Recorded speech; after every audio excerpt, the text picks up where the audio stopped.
From Washington to Hollywood and right back to Wisconsin. It's Nightlight with Pete Schwaba and Greg Bach. Connecting the dots on the stories shaping our world with smart takes, sharp humor, and plenty of personality. You know, I really expected more professional behavior from you. It's news and culture without the noise. Yeah, I'm on. Here's Pete Schwaba and Greg Bach. Dude.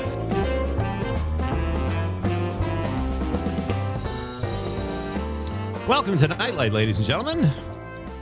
Happy Tuesday, everybody. Oh, man, it feels good to be back on the air. Greg, it was a long 23 hours, 24 hours, 22 hours, whatever it was. Good to see you, buddy. How are you? I'm doing quite well. Peachy keen, loving life. It's Tuesday. That means it's not Monday. True. We are that much closer to Wednesday, which is always a good feeling. Yeah. Sure it is. That is Greg Bach, folks. He is coming to you live from Radio Park in Racine. And just up the coast from him is me. I don't know if that was grammatically correct, but I am in Marinette, Wisconsin, in beautiful northeast Wisconsin. I am a mere couple hundred feet from the beautiful waters of Green Bay, and it is a beautiful, gorgeous, warm day here, so I'll take it. Hopefully you guys had a great day as well. Dom is joining us from Madison, as always. How are you, my friend? I'm doing pretty good. I did a lot around the apartment today. I'm feeling productive. It was another great day, just like yesterday. I'm having a really good week so far. What is your design style for your new apartment? In what way? Like, what is the style you're going for in your apartment? Like Art Deco? Like Art Deco? Are you going for modern? Are you going for a country look? Like, looking like your grandma's kitchen? Are you going? Dom's like, I got a couch and a TV. Pretty much. Okay, let me rephrase the question. Let me rephrase the question, and I don't mean to sound like that guy, but when your girlfriend sees the place, what does she say? Like, as far as, I can see this, this, and this. She says this needs work. And that's it. And yeah, I don't have enough furniture yet, so I don't have a design. I plan to make it more modern, but I just don't have enough furniture quite yet to really say it has any style at all. So you're 22, dude. Go for the shabby chic. Yeah. Get yourself, except for the couch. I think a couch is kind of gross. Yeah. If it's been used. Listen, I have a Jimmy John's flag though, which I haven't put out, but I want to. Burn it. Just burn it. Okay. All right. That's illegal, Greg. Just burn that. You can't burn that. You might as well just put like a poster with no frame of John Belushi wearing the college sweater, and then next to that, just a Blues Brothers poster. Okay. That'll work. Yeah. You really have a Jimmy John's flag? I will. You know what? I'll post it. I totally thought that was a joke. No, I really do. I got it Wow. from my friends. Yeah, it's really good too. Nice material. Great colors. I want to go more into this. Your friends who give you Jimmy John's flags. That seems very interesting as well. They just give swag as gifts at that age. 21st We're canceling all the guests and everything we're talking about tonight. We're going to focus on this specific topic Dude, tonight. If that's the case, I am totally taking a powder. I'm not sitting through that for 2 hours. Knock yourself out. I'll go run some errands.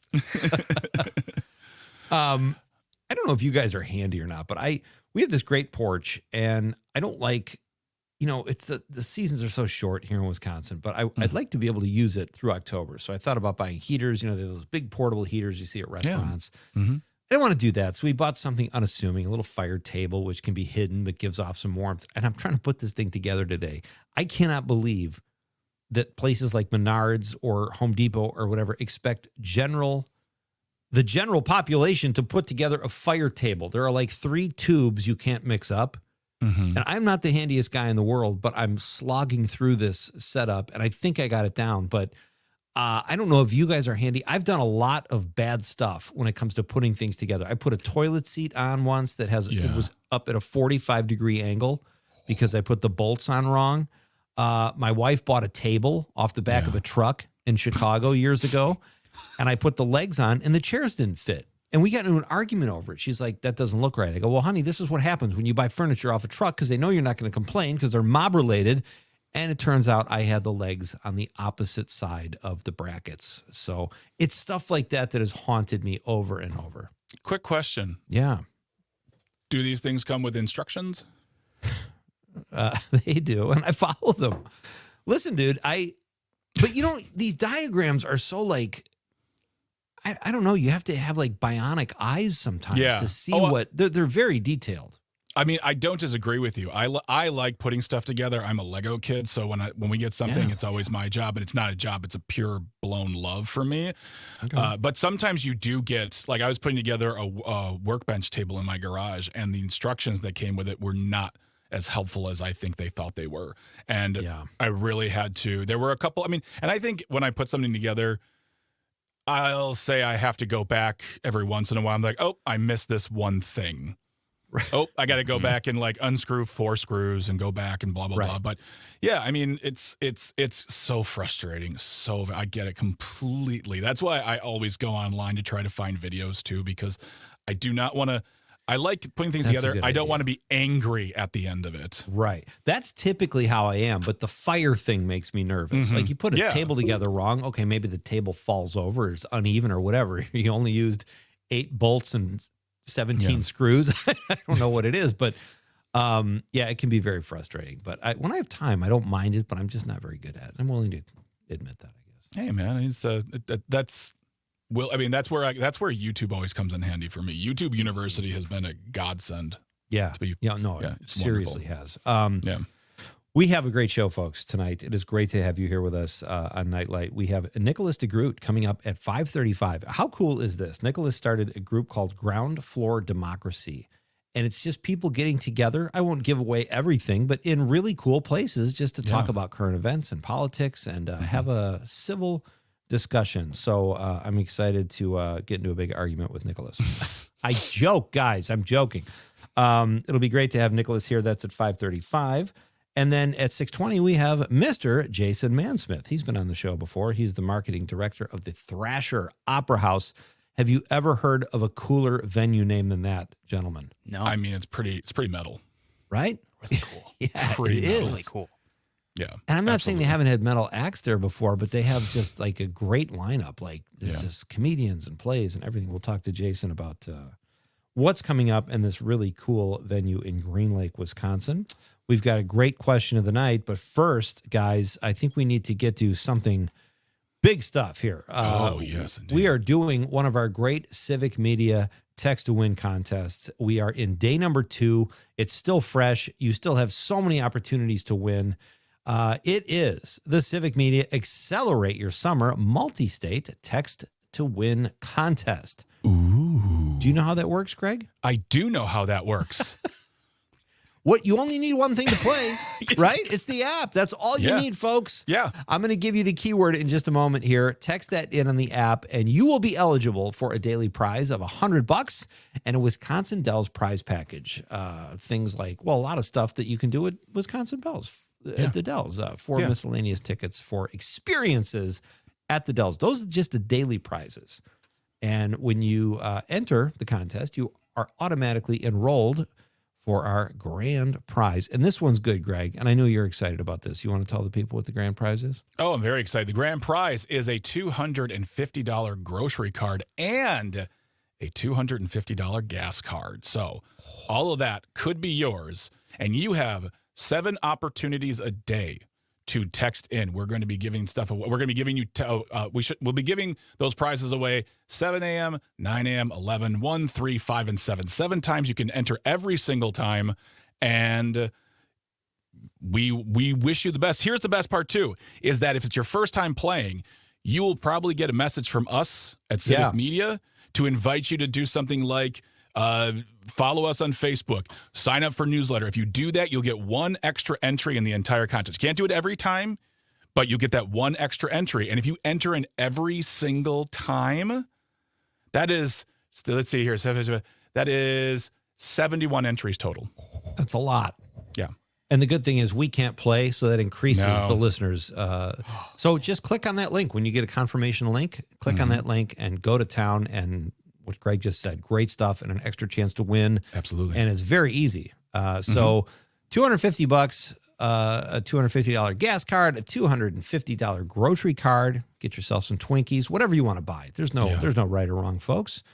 And that's all we need. So, Greg, you know what? I'm going to let you, if you're okay with this, you want to give the keyword? I'd love to. I absolutely lay love it to. on us. All right.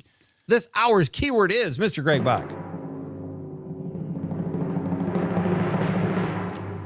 Grocery, Grocery, grocery, as in I'm going to buy grocery with the money I win from the Accelerate. Yeah, because it doesn't make sense. Grocery is the word, Grocery. You can text that in right now. Good luck. You have until the end of the hour, but you only get to enter in once. But the word is grocery. We'll let you know throughout the hour as well. Remind people, folks coming in a little bit late in the game, want them to be able to enter in. But that is the keyword for this hour. Good luck. And yeah, let's get the show rocking and a rolling then. I was following along, and you spelled it right. That was perfect. Thank you. Thank you very much. I appreciate it. Great keyword. Impressive. Yes.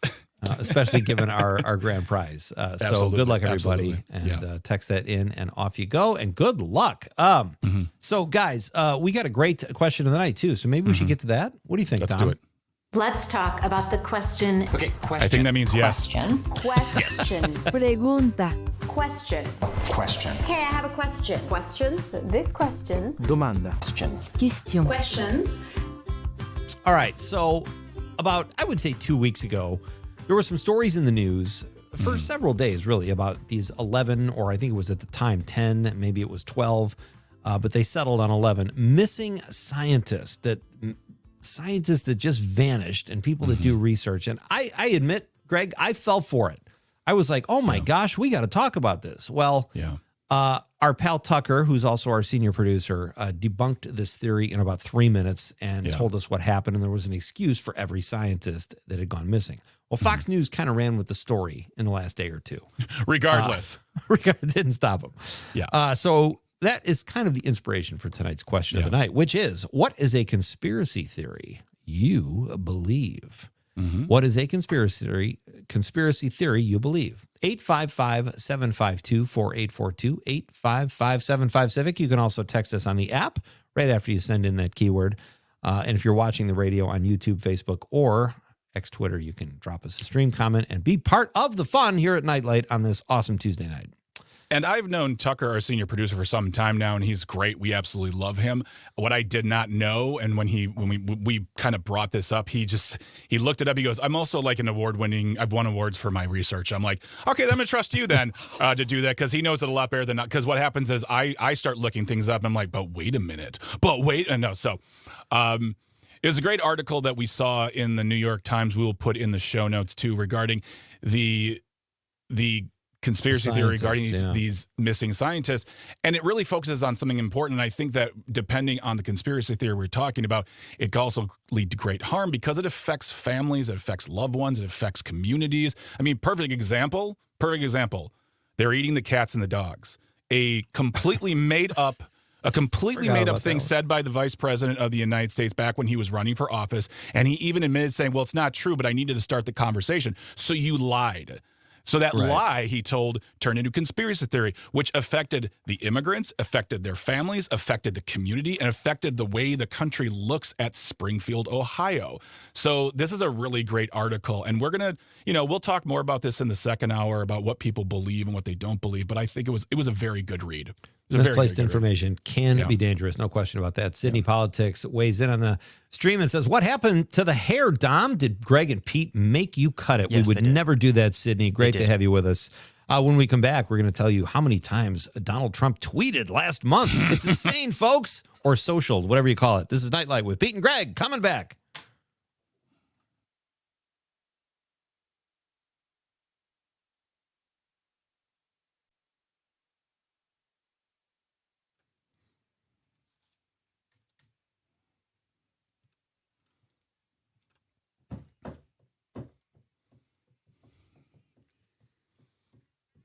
Welcome back. This is Nightlight, a Tuesday night edition with Pete Schwaba and Greg Bach and Dom Lee along for the ride, holding down the fort in Madison and working the board. It is great to have you with us. I'm in Marinette, Wisconsin. Greg is in Racine. And together, the three of us make up the Yacht-or-Hate Triangle, and you'll know what that means if you watch us on the stream. Tune into the stream. We like to be watched. What The is that? Yada What is that? triangle. Like some kind of Illuminati thing? Yeah, I'm taking the Jay-Z hand thing. This is a good reason to watch the live stream, folks. I'm taking the Jay-Z hand thing or the Diamond Dallas Page thing, if you love wrestling from the 90s, and make it into a triangle. It's not the Illuminati, it's the Yada triangle and Amati. No, I love it. It's kind of upside down. Well, there's no such thing, I guess, as an upside down triangle. But what you just did plays right into the question of the night, which is, what is a conspiracy theory you believe? Let us know. You can text us, stream us, or let us know on the app. But we have a caller, Dom, and it's our pal Greg. Can you put him through? Patch him in. Let's do it. Hello, guys. Hey there, Greg. Good evening. Thanks for calling. Hey, Dom. Good bumper music with the Sam Cooke twisting the night away too. That's awesome. Agreed. Appreciate that. That's really cool. Hey, so I don't know if I used to believe, but I did give, like, when I was small, which is when, some of our conspiracy theories start when we are small children. Sure. But, so if you step on a crack, you break your mother's back, I don't know if I really believe that, but I gave some credibility to it. Or if you go across a black cat's path, it'll give you so much bad luck. And I can't even see whether a cat is black or not. But anyway, so that's the thing. But what I really wanted to tell you guys is this Friday night in Waukesha is going to start Friday Night Live, and it's going to be a music festival in downtown Waukesha, 9 stages or more of local live music. And so you guys should try to make it down, maybe even do a Nightlight remote there sometime. What would that be? That would be really fun. I mean, I don't know if we'll be able to do it this time. That's kind of a short notice, but we appreciate the invite, and that's something we are talking about, or doing live remotes for the show. It's every week during the summer, and this year, they were just advertising that they're going to have a designated area for alcohol consumption downstairs, downtown, so people can actually drink in open air. So that's awesome, Greg. Yeah. And I saw your text too about how sometimes directions are in Chinese and foreign languages, or so it seems. But that awesome stuff. Glad you're part of the show, Greg. Thanks for the call, pal. Appreciate it. Yeah. Is he there? Yeah. The ones in a foreign language. So, but anyway, we'll see you guys later. Have a great night, Take Greg. it easy, Thanks Greg. so much. Have a good night. Speaking of Greg, this is something you'll be interested in. Thanks to the, I think this was on the Daily Beast. Donald Trump set a record. Last month, he posted on Truth Social, the platform nobody ever goes to, 861 times in May. That is a record. And let me just say, USA. That is impressive. 861 times. That's nearly 28 posts a day, folks. That takes a lot of work. It needs nimble thumbs. It needs a real dedication to needing attention. And what I did find out, if you brought up Truth Social, which is very funny, is that the parent company of Truth Social lost a lot of money last quarter, and their stock is worth like $8. They've only made like $3 million in any sort of profit whatsoever. They've lost like hundreds of millions Hasn't of it dollars. always done poorly, though? Yeah, it's always done poorly. Well, they always say, like, we don't make money with this, but they really don't make money with this. They're just willing to take a loss so he can do whatever, even though he's welcome back on Twitter, or he could do that. But he has a Twitter account. He has, Elon Musk banned him. But yeah, he truths all over the place, 28 times a day apparently. That's insane. Yeah, so I mean, but that's what our president is doing. He is only beating out sitting congressman from Wisconsin, Derek Van Orton, for most tweets in a day. So is that true? Oh, Derek will tweet 100 times in a day. He'll tweet 100 times a day. He is a special. His thumbs boy. must be huge. Well, huge. He's huge. Before we get out of here, too, really quick, this came across the wire today. NPR News is reporting this. After a judge temporarily blocked Trump's $1.8 billion anti-weaponization fund, they are officially walking away from it. It has garnered no support. Republicans are not happy about this. And really, when it comes down to it, no one can really justify why anyone is going to be giving what has seemed to be $2 billion to various people who helped try to take down the government. So that fund, the $1.776 billion fund, is being abandoned. How about that? And the good thing is, if you're into weaponization, the Justice Department is still doing it. Mm-hmm. A DOJ spokesperson kind of came to their defense, the people that stormed, the looters. And the traitors. They're called traitors. The traitors, and defended them, even though they beat up cops and left the place trashed and all that kind of stuff. They pooped on the floor. Yeah. Well, the bathrooms probably were crowded, Greg. That's true. I mean, Nancy Pelosi's office has a great desk. She probably has her own bathroom. Oh, yeah, of course she does. Ladies and gentlemen, our Accelerate Your Summer Text to Win multi-state contest is in full play right now. And our keyword this hour is grocery. Grocery. Grocery. Text that in only on the app, and you are eligible to win $100 and a nice little prize package. Even our next guest can enter. How about that? We should remind them that. Keyword, grocery. Text it in. Good luck, everybody. We're coming right back with Nicholas DeGroote. This is Pete and Greg and Nightlight.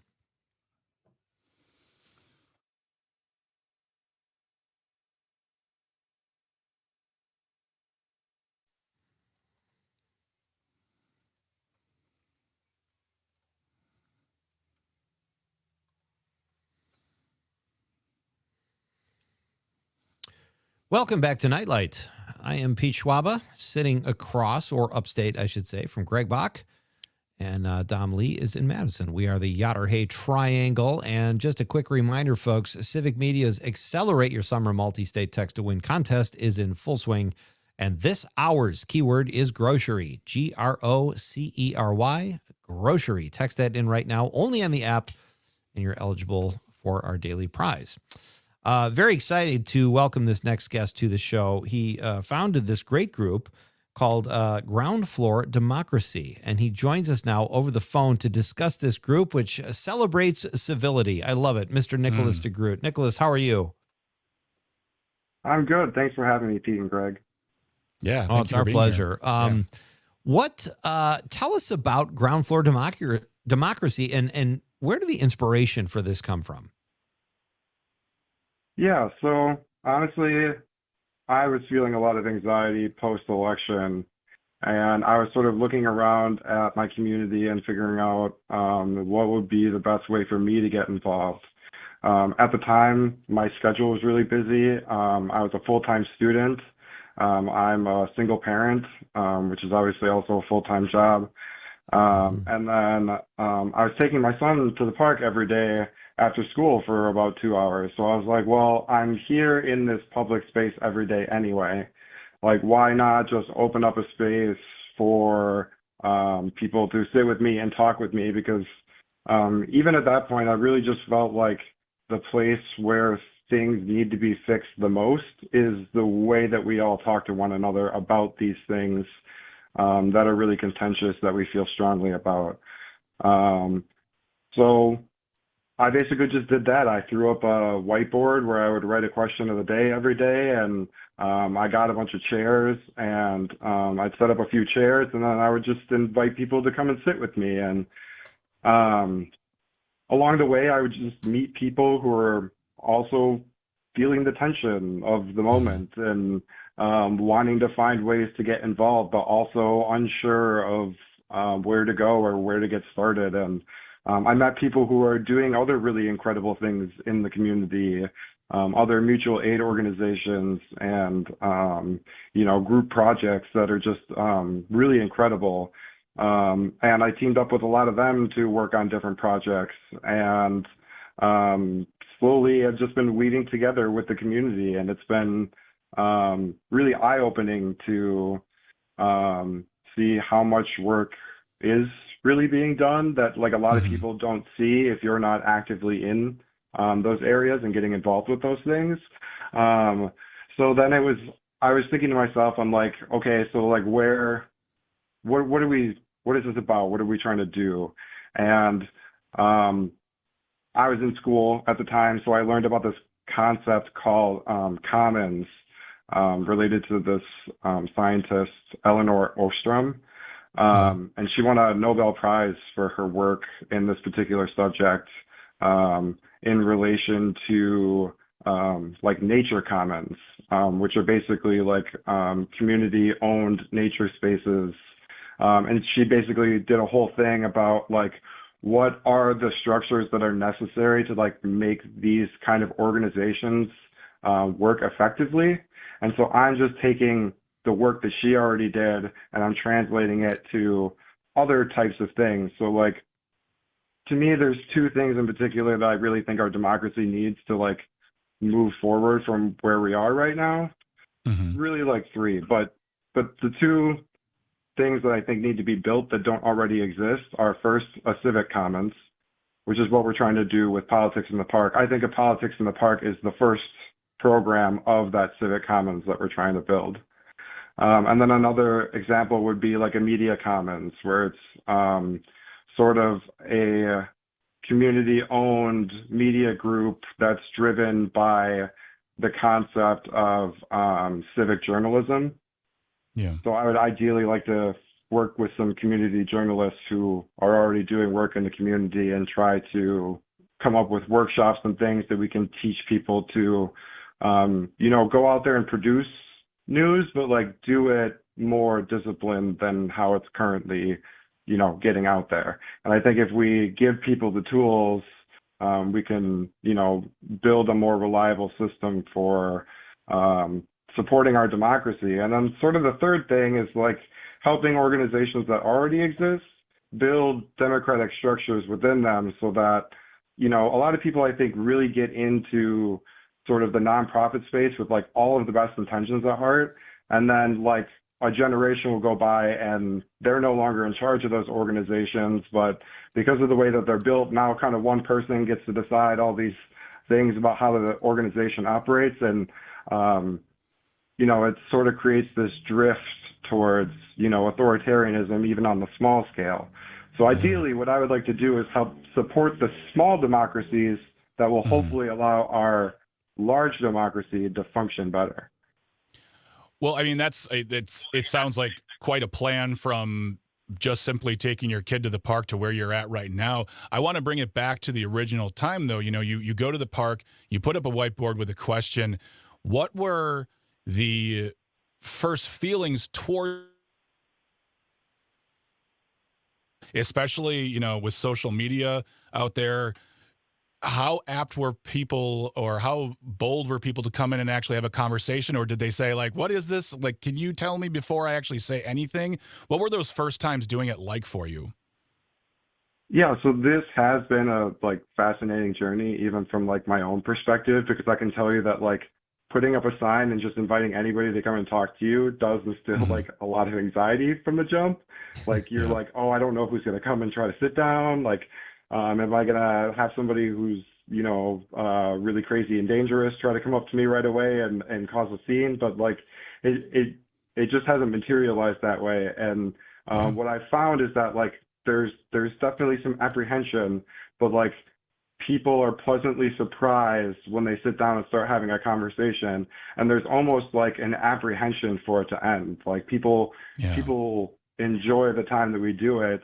And for a while, I even had like one gentleman who just like regularly seemed to be showing up to like take part in it. I actually haven't, we took a break for the winter and I haven't seen him in the new year, but what I have had is, so like last year, there was a lot more days where it was just me sitting by myself in the park, for sure. But this year, I've had only 2 days of the days that I've been out there where nobody has been with me. Like most days, I have at least a couple people show up and sit down and talk. Our guest is Nicholas DeGroote. He is the founder of Ground Floor Democracy. He gets together with people in parks and encourages conversation, civil discourse, something that we could all use more of for sure. Nicholas, one of my biggest dislikes for social media, specifically Twitter, X, whatever you want to call it, is that it allows people to remain anonymous. And they're always full of courage when they don't use a real picture or their real name, and they say really hateful things. Have you had, but I found that not to be the case. Like when you're talking to people face to face, it's about, problems in our towns. Like how do we get water, pay for the pool operation or whatever. It's much more mundane. Have you encouraged any people with vitriol or that are that angry like they are on social media when it comes to sitting face to face in a park?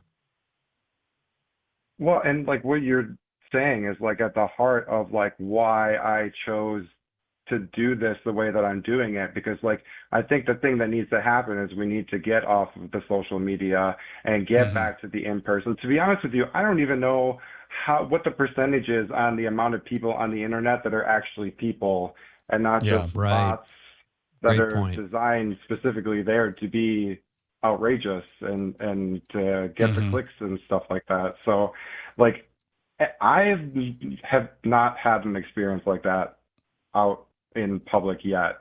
That's not to say that like I don't think that it ever will happen, but like for the most part, like even the people who come in, there are people who come in like they're ready to have a debate. Like that's what they're expecting. They're expecting that I'm going to argue with them about a particular point. But then once they realize that that's not really what I'm doing, there's always like this shift to sort of like, I don't know, a calmer light. Like we're just here, almost like we're on the same page already, even though we haven't even really discussed anything. I think that's the problem is people, well, I don't want to say the problem. That's, people come in with their guards automatically up high, ready for anything. And then you have to sort of talk them down and be like, nope, we're just here to have a conversation. We're here to find out what the connective tissue between us is. And that's where my question goes to, you've had a lot of conversations. You talked to a lot of folks. What are the connective tissues, the things that really worry people out there? I mean, I don't want to say regardless of who they voted for, but when you break things down, we have families, we have jobs, we have things we have to pay for. What are those points in our lives that make us more connected than divided? Honestly, I think that like people would be surprised the extent to which across the spectrum people want to be there for one another, like especially when people are going through hard times. Yeah. Like I've never had anybody sit down and talk to me regardless of their political affiliation who didn't want to see somebody who needed help get help. That's a great answer. Yeah. Have you thought about setting up a subsidiary to Politics in the Park called Politics in the Dog Park, Nicholas? Would people be even more calm under those circumstances? I actually, the dog park in Oshkosh is not a terrible idea for a spot to like set up one day. It's like those treats. puppy interviews with celebrities. You like if there's some like, heated discussion, bring in some dogs. Oh yeah. If you do though, Absolutely. I want a taste. I want some commission for that. I'll keep you in mind.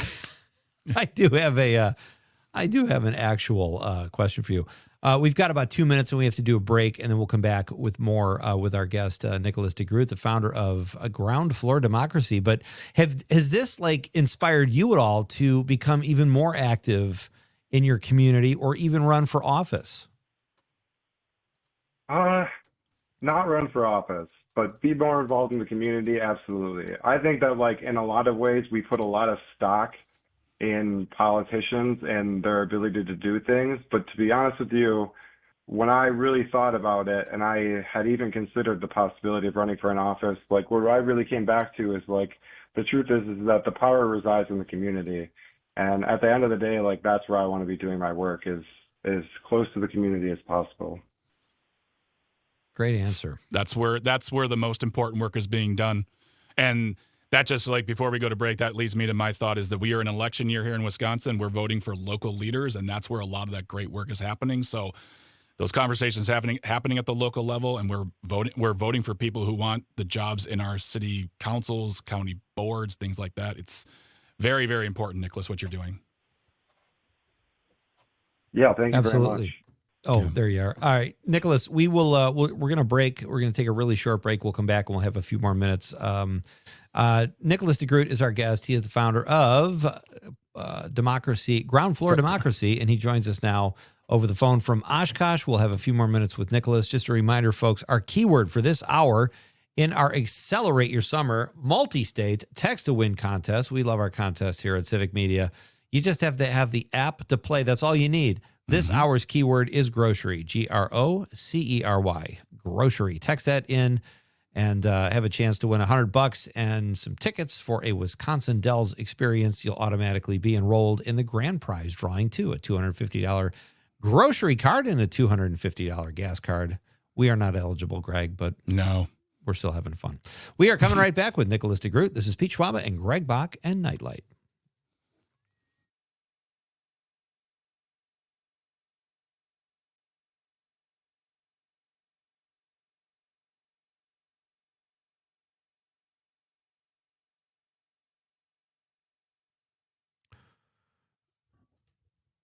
This is like literally one of my favorite Croce lyrics. Dom, you're amazing. No worries. I know we give you a hard time sometime about hair and conspiracy theories and such, but you're crushing it, man. Thank you. I am Pete Schwaba. He is Greg Bach, and the other he is Dom Lee. Folks, we are the Outer Hate Triangle. Welcome back to Nightlight with Pete Schwaba and Greg Bach. It's great to have you here. Our question of the night is, what is a conspiracy theory you believe, if you have one? Share that with us on the text line. And while you're there, get in on our Accelerate Your Summer Text to Win multi-state contest we're doing here at Civic Media. You still have a few more minutes to get in this hour's keyword, which is grocery, Grocery, grocery. You must text in on the app to be eligible to win $100 and miscellaneous tickets at a Wisconsin Dells for Wisconsin Dells experiences. We've got great daily prizes, great grand prize of $250 for a grocery card and $250 for a gas card. Something we could all use. So good luck, everybody. Text those in, and we will read your texts regarding the question of the night after the news at the top of the hour. Right now, we're in interview mode. Greg, we have a great guest. Nicholas DeGroote is here. He's telling us about his organization.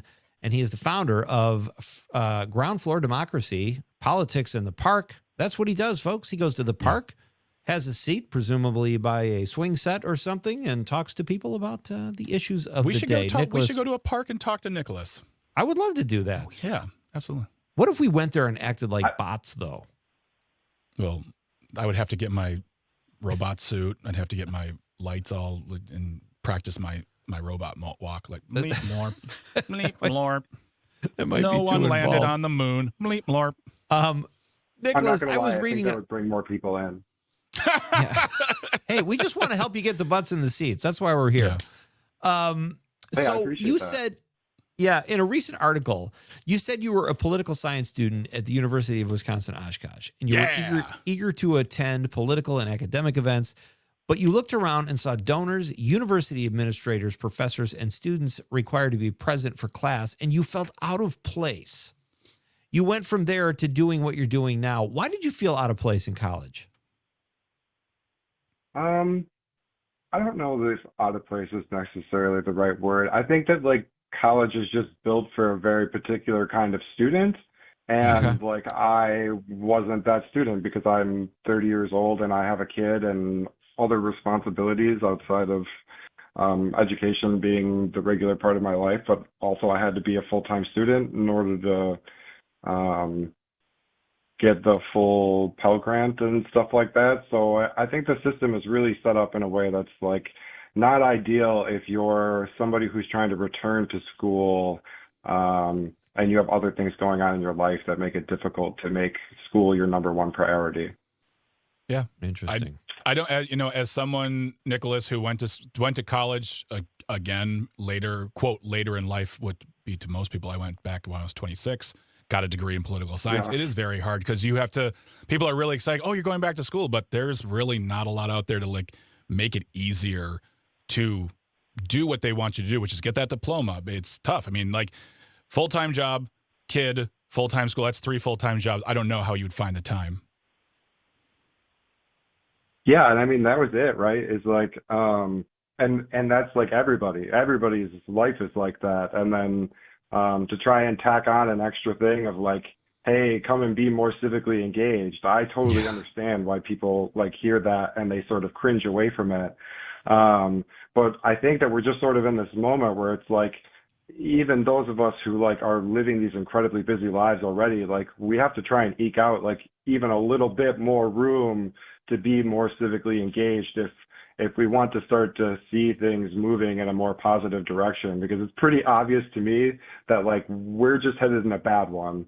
And if we don't do more to take the reins and shift us into a more positive direction, I don't know where the cliff is. So we'll see what happens. Nicholas DeGroote is our guest. He's the founder of Ground Floor Democracy. He hosts meetings in the park, very casual meetings where people talk politics and issues and come together. A great idea, and it's been a success so far. I want to ask you, Nicholas, before we let you go, we've got about a minute and a half or so. In this article I read about you, you said you felt like after the first couple meetings, you had to start facilitating or guiding the meetings, which makes sense to me. And one of the questions you asked the attendees is, if you could change one thing about your local government, what would it be? I'd like to ask you that same question. What would you change? To be honest with you, I'm a really big fan of sortition, which is random lottery, as a way of doing governance. I think that local government especially could like do a lot to introduce sortition, even not necessarily completely to the city council, but even a portion of the city council being chosen by sortition, I think could really do a lot to change our democracy and change the way we think about how regular people can do government. I think I know what that word means based on what you said after it. But can you explain to people listening like myself who might not know? Yeah, so it's just instead of people being elected into positions, there would instead be a random lottery of the people who live in that area to be chosen for those positions. That's bold. I love that. I would be totally down for that, but totally. Yeah. All right, Nicholas, Greg and I might surprise you one of these days and crash one of your parties here in the park. But in the meantime, keep up the great work. Thank you for spending time here with us tonight. And you're making a difference. I think it's fantastic. Thanks for being here tonight. Absolutely. Thanks a bunch, guys. All right, you got it. That's Nicholas DeGroote. I think they have a website, Greg. I should have asked. Yeah, we'll put that in the show notes if you want to check it out. Perfect. All right. You have about 45 seconds, folks, to get in the keyword for this hour's our multi-state text to win Accelerate Your Summer contest. Grocery, Grocery, Grocery. Grocery. Text that in and be quick. We're coming back to read the responses to your question, your answers to the question of the night, and we will have Jason Mansmith here too in hour number 2, telling us what's happening at the Thrasher Opera House in Green Lake. Don't go anywhere, folks. We're night lighting. It's Pete Schwaba and Greg Bach on the Civic Media Network.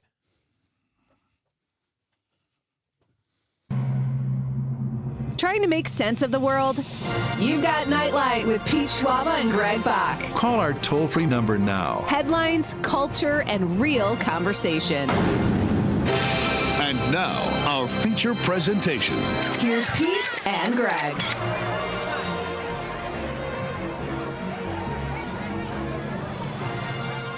Welcome back to Nightlight with Pete Schwaba and Greg Bach here on the Civic Media Network. So happy you're joining us here in hour 2 of the program. If you missed anything from the first hour, if you're just joining us right now, you can go to civicmedia.us/shows, go look for Nightlight, download episodes, listen to them at your leisure, take them wherever you like all over the world, catch up and be part of the conversation. So thankful to Nicholas DeGroote from Ground Up Democracy for being our guest. We have a great second hour planned for you, including a discussion with Jason Mansmith, who is the marketing director of the Thrasher Opera House. He'll be talking about all the upcoming events coming to their venue, and we'll get you the Nightcap. And if you missed the opportunity or you want to try again to get a keyword entry in, we have another chance at 7 o'clock, the last one for the day, and it all starts again tomorrow morning at 7 a.m., but that is for our Accelerate Your Summer Text to Win multi-state contest where we give you a keyword, you text it in via the Civic Media app for your chance to win $100 and a Wisconsin Dells prize pack, and then a grand prize drawing of $250 in gas cards and $250 in grocery cards. So that comes up in the 7 o'clock hour. Stick around for that as well. And again, we start it all back over again tomorrow. 7 more chances throughout the day. And do not forget, if you get the opportunity to get an extra entry, take that. Take that chance. Absolutely. I believe in you. Yeah. I am Greg Bach, coming to you live from Radio Park in Racine, and all the way up the coast in the northeast of Wisconsin is Mr. Pete Schwaba in Marinette. Then completing the Yaderhay Triangle, if you believe in triangles. Upside down triangles. Yeah. Triangles that I like to call fall over. Is Mr. Domley and Madison at HQ on the 1s and 2s. We are the Yacht Here Triangler. We're so happy you're here today. So happy you are choosing to share time with us. We're having a great time. Really, really fun time. So, let's jump right into the restatement of the question of the night, and let's get into the conversation, because I see a lot of messages coming through the text line, and I want to hear from the people. So, Dom, can you please give us the question again, or hit the music? Let's talk about the question. Okay, question. Question. Question. Pregunta. Question. Question. Okay, I have a question. Questions? This question. Domanda. Question. Question. Questions. What is a conspiracy theory that you believe? 855-752-4842, 855-75-CIVIC. Leave a comment on our live stream. We are currently streaming on Facebook, YouTube, and the platform we still call Twitter. You can also get in touch with us, call or text through the Civic Media app, which you need in order to participate in the Accelerate Your Summer Text to Win multi-state contest. So download that today if you'd like. You can text, call, you can listen to us all over the world. I even think maybe in space as well. What? I would love for that to happen. I would love for someone to take the Civic Media app to the ISS before it closes down and listen to some fine programming from there. Just putting it out there. But yeah, think you can get in outside touch the with box. I love it. Absolutely. Yeah, so call, text, live stream, Civic Media app. And if you ever want to get in touch with us, we have an email, Nightlight, Nitelite, at civicmedia.us. Let us know your thoughts on topics, guests, how we're doing. We read them. We appreciate your feedback. Thank you. So, questioning, again, is what is a conspiracy theory that you believe? Dom, I'm sorry. Pete, let's start with you, please. Before I answer the question, Greg, mea culpa, I totally forgot to push the Nightlight Movie Club movie this week, which is Casino Royale. I got all wrapped up in the contest, but folks, every Thursday night here in the second hour, we have Nightlight Movie Club, which starts at 6:20, and we break down a movie, we discuss it, we have fun with it, and this week's choice is Tucker, our senior producer, Tucker Legursky, Casino Royale, a great Bond film. That is our movie of the week for Nightlight Movie Club. So check that out before Thursday night and be part of the conversation. We'll talk about our favorite quotes, scenes, maybe our favorite James Bonds, whoever they were. We'll do that second hour Thursday night. So James is Bond. Yeah. I think that's how you say plural. So, all right. So let's kick it off with you, Pete. What is a conspiracy theory that you believe? All right. So I believe to a degree that the Kennedy killing was some kind of conspiracy. Maybe not, like you said earlier, Greg, as widespread as they indicated in the movie, the Oliver Stone film, which is a bit over the top. But I don't believe it was one gunman. I do believe other people were involved. And it's the simple thing of, in the Oliver Stone film, when his head went back into the left, I know that's been talked about over and over, but like how, I'm not saying it can't happen if he's shot from behind, but it seems like, I don't know. So I just feel like there has to be at least a couple more people involved in that. Also, my other ones, these are just kind of silly. New Coke. Wait, you don't believe it existed? No, I believe it existed. It was terrible, but that that Coke launched it and made it bad on purpose because it was bad. I don't know if you had a chance to taste it. I was probably 20 when it came out. Yeah. It was bad. And then they relaunched Coke and called it Coke Classic. Maybe just a great marketing move.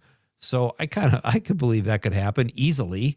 And I will say, I never used to believe in conspiracy theories because my parents always said, well, nut jobs are the ones peddling conspiracy theories. But the thing is, when there's money to be made, people do crazy things.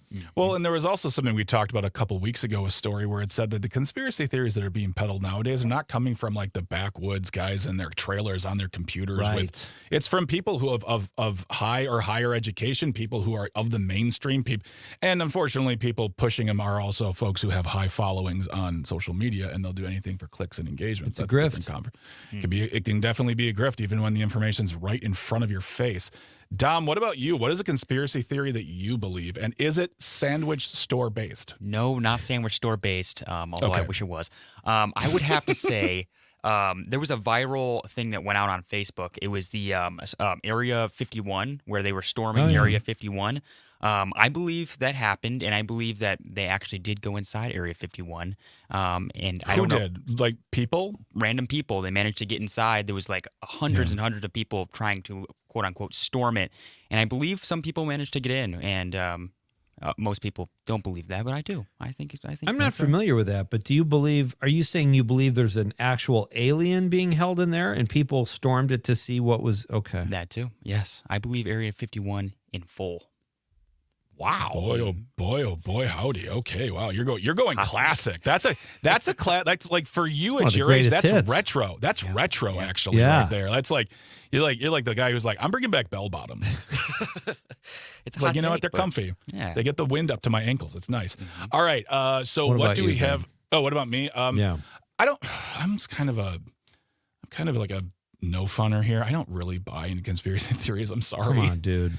I think the only one that I'm interested in learning more about that I still have not read, so therefore I don't want to say I believe in it, but there's something called the dead internet theory, where it persists that the mostly bot activity and automated content is happening on the internet, period. Not just on social media, but like in many places. And that sounds very interesting to me.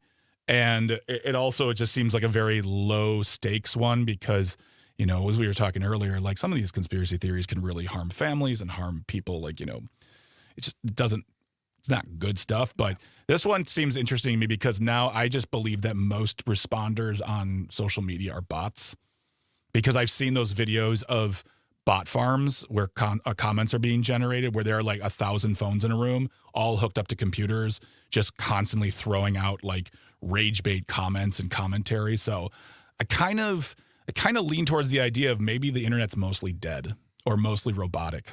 That's really interesting. I would not say it's low stakes, though. I would say that if that is happening, that is the work of people with a lot of money who want to control people, who want to monetize the internet. So I don't think it's low stakes. It's very dangerous. Right. I guess my point. Oh, I guess no. It does cause harm too. You're right.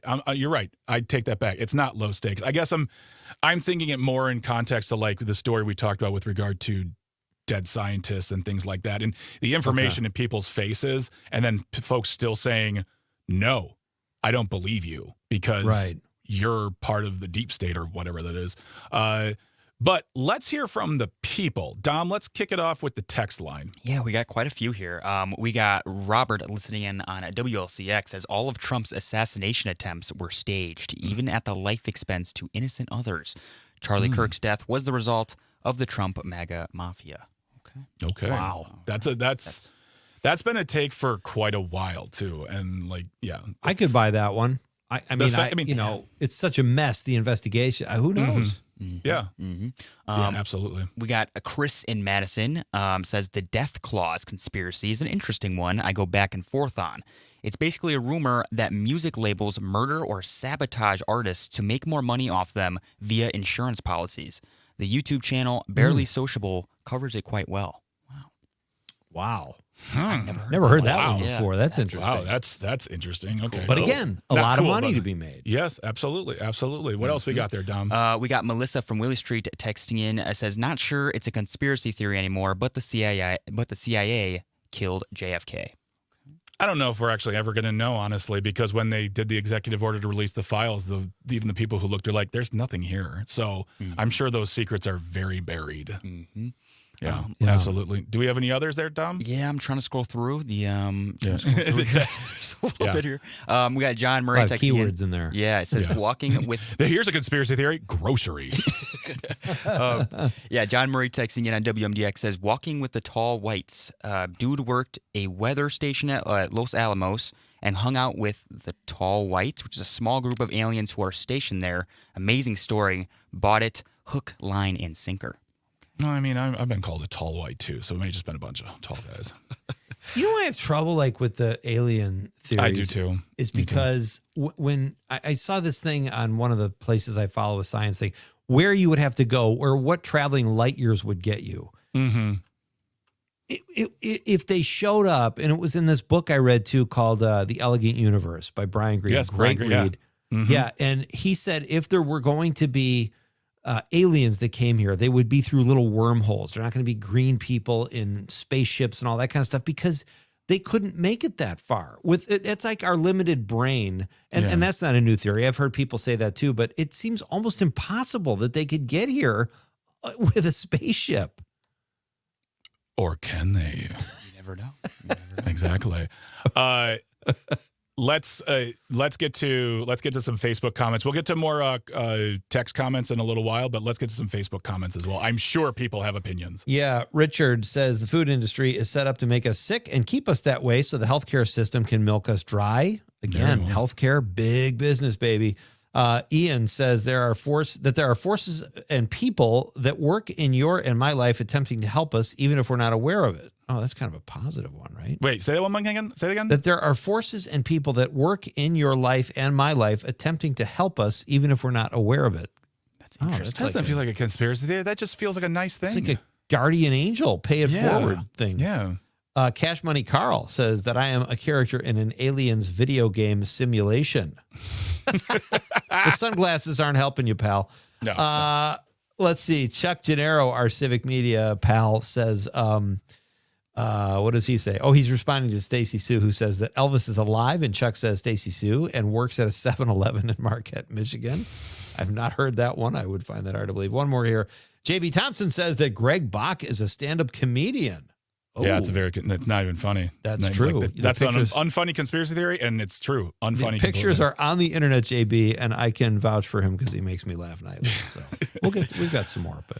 All right, folks, we'll get to more of your comments on tonight's question. What is a conspiracy theory that you believe? We'll get more to your comments online, texting, calling, or on the live stream, as well as Facebook throughout the show here on Nightlight with Pete Schwaba and Greg Bach. But coming up next is Jason Mansmith, the marketing director of Thrasher Opera House. And to find out more about what's going on there, you're going to have to stick around because more to come here on Nightlight with Pete and Greg.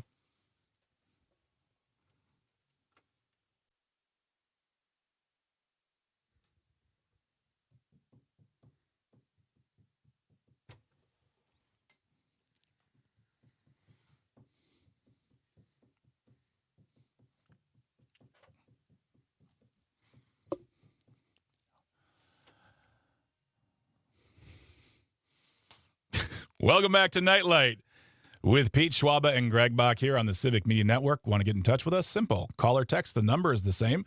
855-752-4842, 855-75-CIVIC. Leave a comment on that live stream. We're currently streaming on Facebook, YouTube, and the platform we still call Twitter. We have a question of the night, which is, what is the conspiracy theory that you believe? Let us know. You can also drop a line by getting on the Civic Media app, which you need to participate in the Accelerate Your Summer multi-state text to win contest. A new keyword will be coming your way in the 7 o'clock hour after we are done. So stick around, get that.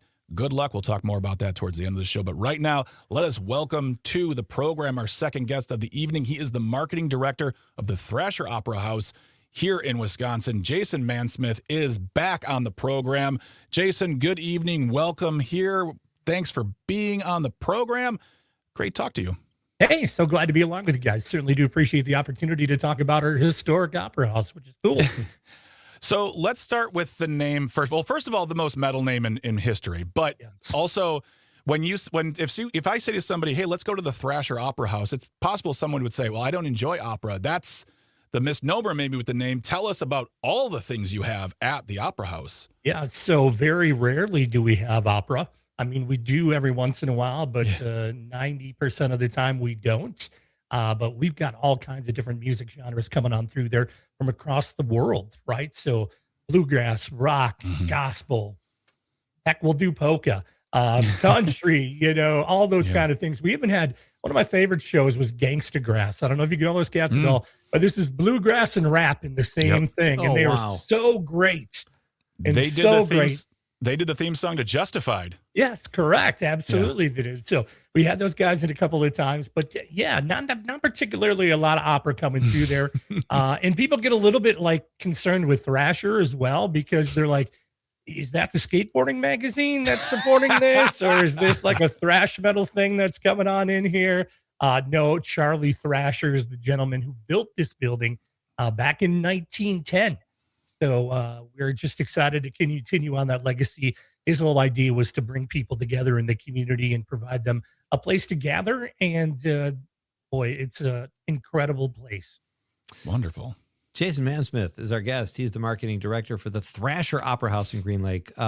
Jason, before we get into some of the upcoming events, and you've got a really great slate this summer, tell us a little more about, like you said, when it was built. It's very intimate, though, isn't it? And also, tell us about the facility. And if you don't mind, since we're talking conspiracy theories tonight, tell us a little bit about its haunted history. Oh, yeah, absolutely. So the building was built in 1910, as I said, by Charlie Thrasher. It's a 200-seat venue. That's all we can get in there, right? But if we do a standing show, we can get 325. That's what the fire code says.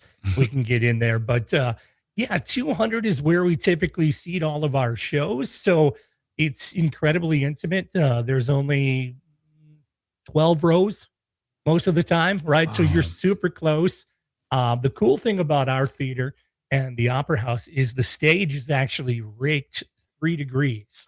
So back in the day, they put everybody on a flat floor, and then they made the stage go down. So that's where downstage comes from, upstage comes from, because you're actually going down towards the front of the stage. And it's funny when we get bands in there, because their equipment will start rolling towards the front, and they're like, am I feeling something off here? I'm like, yeah, that's just part of the way the venue was built.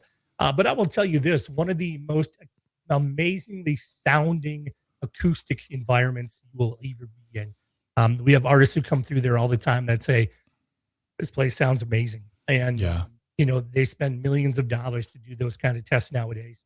And for somehow they pulled it together in 1910 with none of the technology and none of those things. It's just put together with a good feeling. Like there's so many of those old, like whether it's recording studios or theaters, you're just like, this place is acoustically perfect. Exactly. And I don't know if you can recreate it. It's like I don't know the technology involved, but yeah, it's amazing when you get you can feel it when you hear, especially an acoustic band playing. It's so special. Yeah, when you hit the door, it's a different vibe in there for sure. Yeah. Going back to Pete's question about the haunted thing, yes, we always say that Charlie is with us somewhere. Never malicious, always checking on in with us. But yeah, we do have some. Oh, the guy who built it is the ghost. Yeah. Oh, that's cool. Yeah, that's what we put to it, at least, because there's things that happen and we just go, okay, but no ill intent by any means. It's just making kind of like guarding us through the way. Nice. Nice. We only have about a minute left. Really quick. Do you actually have any conspiracy theories that you believe in? You don't have to if you don't want to. You don't have to say just, but I'd love to ask you, love to know. I don't particularly have any that come to the top of the brain right now, so I apologize for that. I should have done my research a little bit more, but I could come up with some maybe. But well, we just threw that at you. That's totally good. It's all good. Let me ask you this, and again, just about 45 seconds. What are your favorite events to have there? Are they? You've got great children's performances, movies, concerts, comedians. What's your fave? I'm telling you, there is nothing better sounding in that room than an acoustic 4-piece string band, right? It's you don't need a mic, right? It's just, it'll move you, no doubt about it. And you feel special when you're in there, and just blessed to be in that space for sure. That's awesome. That is the voice of Mr. Jason Mansmith. He is the marketing director of the Thrasher Opera House in Green Lake. We're going to be talking more about what's happening at the venue coming up after the news break, so don't go anywhere, folks. It's going to be a great time. If you have any questions, if you live in the Green Lake area, you want to know more, let us know, or go to the website. We'll put that information in the show notes so people can get tickets. There's also stand-up comedy there, too, which we'll talk about on the other side as well. Lots of great stuff happening. That is all coming up on Nightlight with Pete Schwaba and Greg Bach here on the Civic Media Network. Stay tuned and stay close.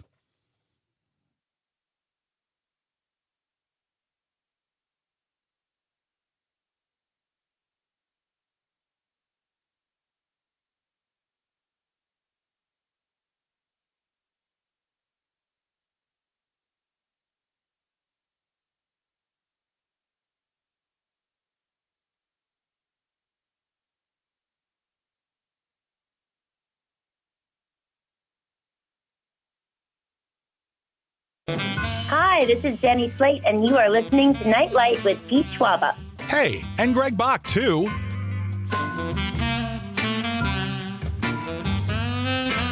That's great.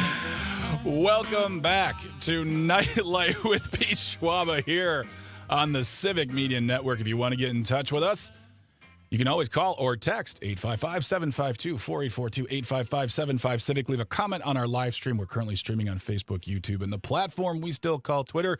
The question of the night is, what is a conspiracy theory that you believe? You can always let us know. We'll be reading more of your text messages in just a little while when we get into the Nightcap. But coming up tomorrow, we'll be talking to Elizabeth from Support the Prairieland Defendants to talk about the anti-ICE protests in Texas, and also Felipe Torres Medina, an award-winning humorist and writer, wrote a wonderful book about his immigration process, as well as a former writer for The Late Show with Stephen Colbert.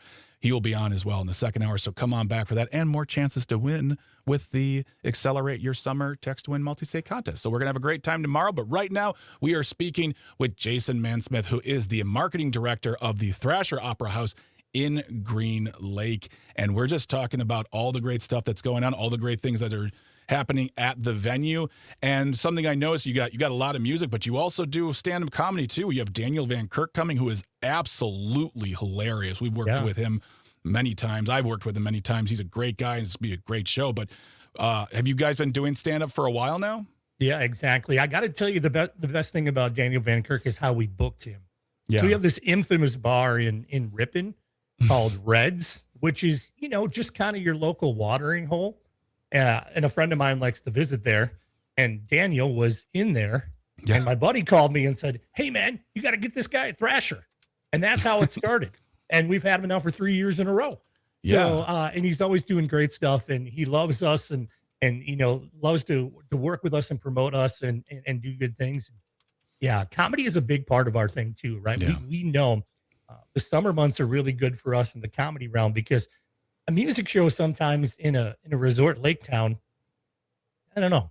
Some people don't want to get off the boat. Some people don't want to leave the, the barbecue that they're maybe doing. But the comedy, if they know they're going to laugh and have a good time, that seems to work best during the summer months for sure.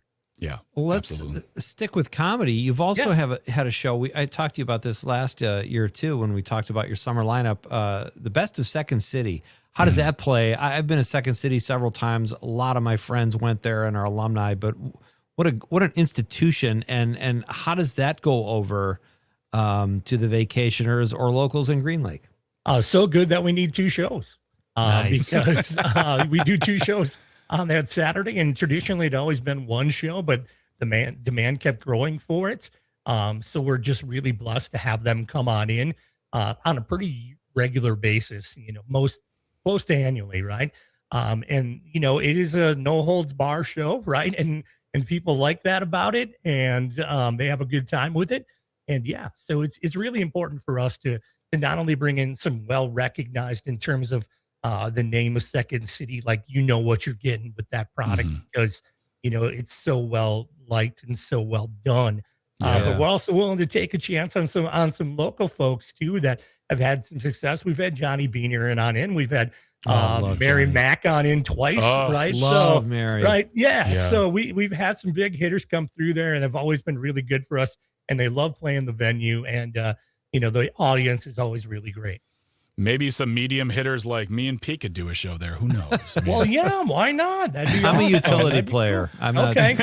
Okay. Well, no, that would be fantastic. So that's really cool. But we do pride ourselves in bringing in really, really good comedians. Nice. Greg and I have taken to inviting ourselves to other locations to do broadcasts from there. Yeah. So Okay. we're totally in. We got the room for you. If there's no venue, we just invite ourselves over to people's houses for dinner. That's just how we do it. We can make it work too. That's not a problem.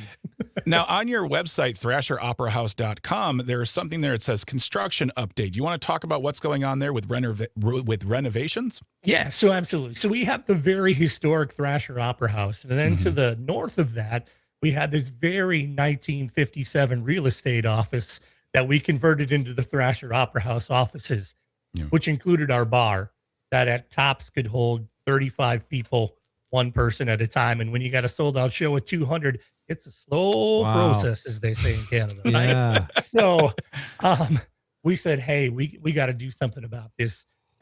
So just to be clear, we are not touching the historic Thrasher Opera House. Okay. The building to the north is undergoing a $3 million renovation right now to bring that to be completely accessible for people to get in and out, which has been a struggle sometime for us. Yeah. And it's going to be able to accommodate everybody in terms of the people that are there that night to get a beverage, to hang out. Plus, it becomes another space for us to put some things in. If we want to do a pre-show concert with a local performer, we can set them up in that area. We'll open the bar a little bit earlier, can come on in. So that got underway in April, and we are looking to open May of next year. Wonderful. Very That's nice. fantastic. Yeah, and the great thing is this is all privately raised. There's no city dollars coming into this. This is all people that love us and think that we're doing a good thing in bringing the arts to a rural community. So it's really just a grassroots organization, and it's so important for that area to have, that kind of cultural base. And we're so excited to bring it to people. Our guest is Jason Mansmith. He is the marketing director of the Thrasher Opera House in Green Lake. Just a short drive from Fond du Lac. What, about 15 miles or so? Yeah, about 18, 20, somewhere in there. Yeah, but well worth a road trip for a beautiful, intimate setting with amazing acoustics. Jason, you have great taste in movies, because I noticed looking at the events coming up, we do a Nightlight Movie Club here, and you're featuring about 3 of the movies we've discussed in the last few weeks here at our movie club. So kudos to you, my friend. What are the movie nights like, and do people bring food, or is there a discussion? How does that work? So it's really good. Originally when Charlie Thrasher kind of opened this place, it was a movie house, right? Showed silent movies, then it showed talkies, and then, started getting music on in. So we really wanted to go back to our roots and always have that movie night. And we want to do it for free. So we've been able to, partner with some great sponsors that say, hey, we'll take care of it. We'll help you cover all the costs of the movie rights and those kind of things. Invite everybody on in. We'll have snacks for them for free, those kind of things too. And then we pick really fun movies, right? We've got The Sandlot, we've got Jaws, we've got, The Breakfast Club, just absolute hitters. But we do some really good stuff outside of the fun ones like that too, that really bring people to the forefront and talk about what they're doing. No Packers, No Life. Those guys were just on in with us showing that movie. And then earlier this year, we showed a movie that talks about how elderly folks who are in homes who are sometimes nonverbal and those things, they give them a Walkman or an iPod, something like that, and it just completely changes their demeanor. They're getting up, they're dancing, and how important the power of music is. So we want to make a difference with these films too. So we do that series a couple times a year too. So, and they're always free. We don't ever charge for anybody to come on in for those. So we'll have our bar open. So if you need a, beverage or something like that, we got it there. But yeah, feel free to come on in and free snacks. That always helps too, right? Yeah, that's great. It's not just it's a venue and it's a place to do business, but it's also a place for community, which is so important in spots that highlight art. I used to run a venue, and I know that with my former partners, and that there were the gets that made us go, oh my God, we got so and so, they're coming. Is there anyone in the past year or so, or just ever, that when you found out they confirmed, they signed the contract, you're like, I can't wait to tell everyone they're coming? I don't know if you know who Samantha Fish is, an incredible blues player who is amazing. We got her on a one-off because the routing was right. Yeah, and we sold it out in about 13 minutes. So it went pretty good for us on that. That's awesome. So, but another one, Dwayne Betts, Dickie Betts' kid, he's got a great band, Palmetto Motel, that he brings with him. And he loved it so much. He's like, I want to come back next year and do 2 shows. So we got that coming up later this year in October. An affordable ticket, $45, right? We're not pushing anything hot here. Like, there's nothing over 50. So, I mean, you can get on in, and it's an intimate venue. And the cool thing is about a lot of these artists, they'll hang around afterwards. You want to chat with them. You want to tell them why they're important to you. Wow. Their story. They'll chat with you. And it's very, very, it's a moment and an experience that you won't forget. Yeah. Have you ever had a performer there that totally went against the grain and your really cool, intimate setting and was a total jerk? You know what? It doesn't, I don't want to say we're a classy joint or anything like that, but everybody pretty much respects it very well because they realize what kind of a gem it is for the community. So we've never really had anybody trashing the green room and anything nefarious going on. You know, just, you know, few recreational cannabis activities in the green room, but that happens, right? I mean, it's showbiz, right? Those things happen. That's not. Well, so I've heard that Mary Mack will absolutely trash a kitchen if you give her Oh, a chance. yeah, I mean, just uncontrollable, surprise me. tiny northern Wisconsin rage. Good Lord. For sure. We are talking to Jason Mansmith from the Thrasher Opera House, talking about all their great events. We'll put their information, their website in the show notes so you can check it out as well. You know, that's the thing, Jason, you bring up right there is ticket prices in general, allowing yourself, you know, we got to pay for groceries, we got to pay for kids, we got to pay for all these things in our life. So it makes it that going out and treating ourselves becomes, even with going out to dinner nowadays, is tough to do because it just gets very expensive. And I think by providing the community an opportunity to see great live or great live music or great entertainment for an affordable price is great for them, but also just to be able to say like, hey, you got to go to the Thrasher. It's a great place and you won't break the bank. I mean, is that something you guys always keep in mind with regard to your ticket pricing? Absolutely. We try to pass along as many savings as possible to our guests and to our people that want to support and join us. So it's really important for us. Now, we've had some shows, you know, we brought in some big names that sometimes we got to go to a $50, $60 ticket. When you get people like Max Weinberg in there, you get Judy Collins in there, or you get Jim Messina in there, or Alvin Bishop, those kind of people, right? Nice. So, we got to go a little bit higher on those just because the price point is so much. But we really love to live in between that $25 to $45 ticket price because, it's going to be a good night. Free parking around the area too, so that's really huge. A thing that you'll see in a lot of cities too. So there's free parking around, so it really is a good experience. We keep our prices low at the bar too, so you really are going to have a good time. And it's all about the experience there. We want to make sure that you have the best experience. Sure, we have a great show going on, but hey, we want to make sure you're treated well, and we'll take care of you. Prices like that, you can't afford not to check out the Thrasher Opera House in Green Lake. We got about 30 seconds left, Jason. Tell me about Gin, Chocolate, and Bottle Rockets. We've played their music on this show before, thanks to our pal Terry Barr. What a fun band. Yeah, absolutely. Really, really looking forward to this. They're going to do a Legends of Harmony show. So it's going to be like Dolly. It's going to be Emmylou Harris. It's going to be Linda Ronstadt. Very cool. So like all of these really great songs. So we're looking forward to that coming up in October, and another chance for us to, we just don't want to be the white guy theater where we're always doing it, right? Because you get a lot of performers that are in there. Yeah. And there's a lot of performers that you just come in. We want to embrace everybody, and we want to make sure that we get everybody in there. And it's important for us, right? And well said. To get that going. Well, check out their website, thrasheroperahouse.com. Check out their events. Go see a show. Go for a weekend. Take yourself out. Treat yourself. That's what we need to do in this world, is treat yourself. Jason Mansmith is the marketing director for the Thrasher Opera House. Jason, thank you so much for stopping by tonight. Yeah, absolutely. So glad to be on with you anytime. Thanks, all right, Jason. folks, we'll put that information in our show notes so you can check it out. When we come back, we're going into the Nightcap to talk about what we've learned and what you think about our question. What is a conspiracy theory you believe? Still coming up ahead here on Nightlight with Pete Schwaba and Greg Bach.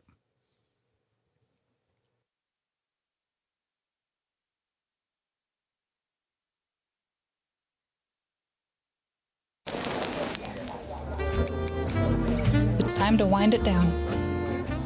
Let's take a moment to look back and ask, what did we learn today? This is Nightcap with Greg and Pete. All right, welcome back to Nightlight with Pete Schwaba and Greg Bach here on the Civic Media Network. I'm Greg Bach coming to you live from Radio Park and Racine. Pete Schwaba is all the way up in, I almost said Manitowoc. It's Marinette. Even further north than that, pal. Yeah. He's coming to you live from the Northeast Coast, and coming all the way from HQ in Madison is Mr. Domley on the ones and twos. If you want to get in touch with us, 855-752-4842, 855-75-CIVIC.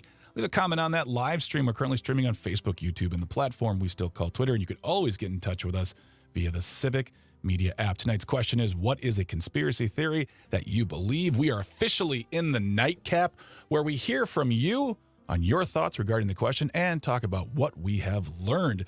Dom, I know we got some more text messages still on this question. Why don't we get to those right away? Oh, yes, we do. We have Jewel texting in on WMDX, says, the Eisenhower dental vacation.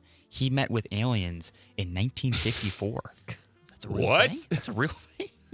I'd have paid money to see Eisenhower meet an alien. Gave them fillings or what? What's the dental? Hello, I'm President Eisenhower. It's nice to meet you. Like, call me Ike. Yeah, exactly. All right, what else we got? Yeah, we got Melissa from Willie Street actually talking about the contest. That really need a win. Really need a win in this contest. Not that begging is going to help. Just really need a break. Melissa? But the begging is noted. Thank you. Yeah. Mm-hmm. And then we got Dave from Madison saying Epstein was murdered for sure. Okay. As well as Gordy texting and says Jeffrey Epstein did not commit suicide. Okay. All right. I never know saying those conspiracy theories. I'm like, okay, all right. Mm-hmm. I could buy that easily. Yeah. Yeah. Exactly. We got too much of a coinky dink. Mm-hmm. We got John Murray also texting in, says, heard what that Murray gal said? She might be onto something. Melissa from Willie Street. It is Melissa, yes. Where in the hell is the CIA when we need them nowadays? Very true. I don't answer for that one. Can't answer that either because I work for them. Oh, nice. Am I lying? Could be. Never know. Maybe. We still got Nick from Marshall texting in. Says, I believe Donald Trump is part Russian and part alien. And then, I don't believe the alien part because I always think aliens are smart. So, ouch. Wow. Yeah. And then we go on. He went on Can't to believe say you took a shot at Trump like that, Greg. He also went on to say, also, I am sick and tired of people still saying vaccines cause autism long after it's been debunked. Now these idiots are saying Tylenol causes autism, which is also in the wrong. Also BS. You can say Wow. BS. BS. You can That's say BS. a little nervous, but I didn't want to make sure. It's just two letters. Yeah. It's just two letters. And we also got Bridget saying food companies and government making people overweight, unhealthy, and addicted to food, so people get rich and have to use medicine and healthcare. Totally. I can get behind that. I'll get behind that one too. And that doesn't too. feel like a conspiracy theory. That just feels like them trying to make money. So It's a business plan. Yeah, exactly. It's like tobacco. Exactly. Yeah. Yep. Tobacco.